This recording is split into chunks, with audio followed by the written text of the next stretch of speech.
गेले 10 वर्ष ट्रेलर होता ट्रेलर, पिक्चर अभी बाकी है, तो पिक्चर आता पुढच्या 5 वर्षात आपल्याला पाहायला मिळणार आहे। 500 वर्षातला सगळ्यात ऐतिहासिक दिवस आहे।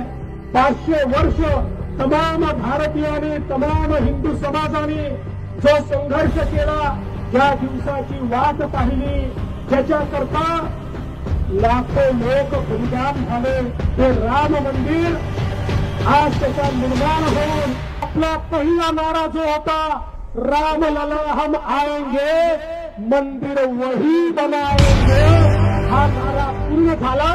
ये जो हमारा महाराष्ट्र में डिबैकल हुआ है, या जो हमें एक प्रकार से हार मिली है, हमारी सीटें कम हुई है, इसकी पूरी जिम्मेदारी ये मेरी है। मैं इस जिम्मेदारी को स्वीकारता हूं। कहां कमियां रही है उसको पूरा करने की कोशिश करूंगा। मैं भागने वाला आदमी तो हूं नहीं, और जोरों से मैदान में उतरूंगा, और हमारी पूरी पार्टी को साथ में लेकर हम लोग वापस नई स्ट्रैटेजी तैयार करेंगे, और नई स्ट्रैटेजी तैयार करके हम लोग जनता के बीच जाएंगे। जनता का जो विश्वास है, उस विश्वास को हम लोग संपादित करेंगे। तुम्हाला माहिती आहे की आपल्यापेक्षा आपलं काम बोलतं। मैं जो बोलता हूं वो करता हूं, और जो नहीं बोलता वो डेफिनेटली करता हूं। देवेंद्र फडणवीस के अपने कोई सपने नहीं है। हमारे सपने बीजेपी के सपने, हमारे सपने महाराष्ट्र के सपने। आज अतिशय आनंदाची गोष्ट आहे की लाडकी बहीण योजनेचा दुसरा टप्पा 50 लाख खात्यांमध्ये पैसा डिपॉझिट करून आपण सुरू केलेला आहे।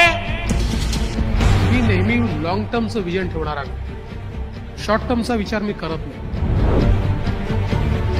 कुठल्याही प्रकारचा सायबर अटॅक, कुठल्याही प्रकारचा सायबर फ्रॉड, कुठल्याही प्रकारे लोकांची फसवणूक, या सगळ्या गोष्टी या माध्यमातून थांबवता येतील।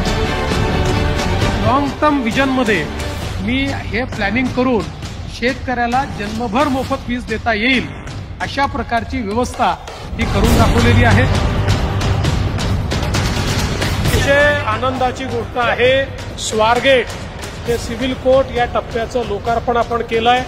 स्वारगेट ते कात्रजचं भूमिपूजन आपण केलंय। आता 33 किलोमीटरची मेट्रो पुण्यामध्ये कार्यान्वित झालेली आहे। आज वैनगंगा नळगंगा नदीजोड प्रकल्प आहे। या प्रकल्पामुळे पूर्ण विदर्भ दुष्काळमुक्त होणार आहे, आणि 10 लाख एकर जमीन ही सिंचनाखाली येते। मुंबई का तो चेहरा हमने बदल दिया। आज मुंबई का कोस्टल रोड हो, मुंबई का अटल सेतू हो, म्हणजे पहिल्यांदा मुंबईला एक रूप, एक लिंक, अशा प्रकारचं एक रिंग रोड आपण तयार करतोय। माननीय देशाचे प्रधानमंत्री मोदीजी यांच्या नेतृत्वात आम्ही जो संकल्प केला होता की 1 तासाच्या आत मुंबईमध्ये आपल्याला त्या ठिकाणी कम्युटेशन करता आलं पाहिजे, हे पूर्ण होत आहे।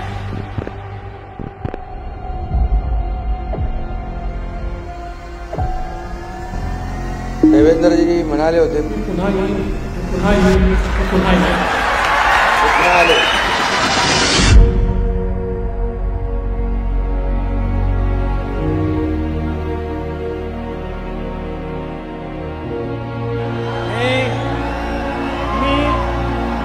देवेंद्र सरिता गंगाधरराव फडणवीस ईश्वर साक्ष शपथ घेतो की मी महाराष्ट्र राज्याचा मुख्यमंत्री म्हणून माझी कामे निष्ठापूर्वक व सत्सद विवेक बुद्धीने पार पाडीन।